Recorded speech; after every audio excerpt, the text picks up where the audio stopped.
আসসালামু আলাইকুম। আল্লাহর নবী হজরত মুসা আলাইহিস সালামের লাঠির অলৌকিক ঘটনা।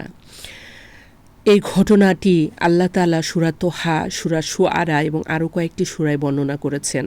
হজরত মুসা আলাইহিস সালাম যখন মিশরের অত্যাচারী শাসক ফেরাউনকে আল্লাহর একাত্মবাদের দাওয়াত দিতে আল্লাহর নির্দেশে যাচ্ছিলেন, তখন তিনি নিজের মধ্যে কিছুটা ভয় এবং জড়তা অনুভব করছিলেন। আল্লাহ তাকে বিশেষ নিদর্শন এবং অলৌকিক ক্ষমতা দিয়ে শক্তিশালী করলেন। আল্লাহ তাআলা হজরত মুসা আলাইহিস সালামকে জিজ্ঞেস করলেন, বিসমিল্লাহির রহমানির রহিম, তোমার ডান হাতে ওটা কি হে মুসা? মুসা আলাইহিস সালাম উত্তর দিলেন, এটা আমার লাঠি। আমি এতে ভর দিয়ে হাঁটি, এর দ্বারা আমার ভেড়াগুলোর জন্য পাতা ঝেড়ে ফেলি এবং আমার আরও অন্য কিছু কাজে লাগে। সূরা তোহা আয়াত 17-18।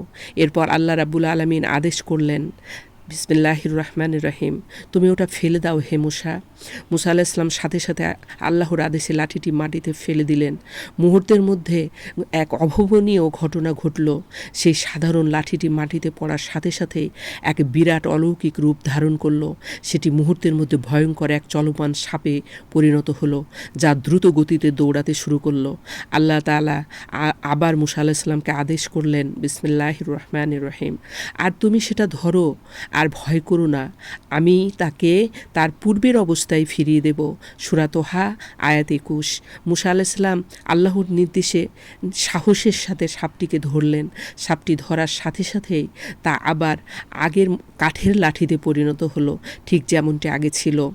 এই অলৌকিক ঘটনাটি ছিল আল্লাহর পক্ষ থেকে হজরত মুসা আলাইহিস সালামের জন্য দুটি প্রমাণ।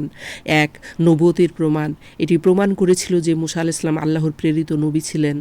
দুই, ভয় দূর করা, এটি মুসা আলাইহিস সালামের মনে দৃঢ় বিশ্বাস এবং সাহস সৃষ্টি করেছিল যে তিনি যা নিয়ে ফেরাউনের কাছে যাচ্ছেন তার পেছনে স্বয়ং আল্লাহর মহাশক্তি রয়েছে। এই ঘটনাটি কোরআনের অন্যতম অলৌকিক ঘটনা, যা দেখায় যে আল্লাহ যখন কোনো কিছুর ইচ্ছা করেন তখন সেটি একটি সাধারণ জিনিসও তার হুকুমে মুহূর্তের মধ্যে অসাধারণ শক্তিতে পরিবর্তিত হতে পারে। সুবহানাল্লাহ।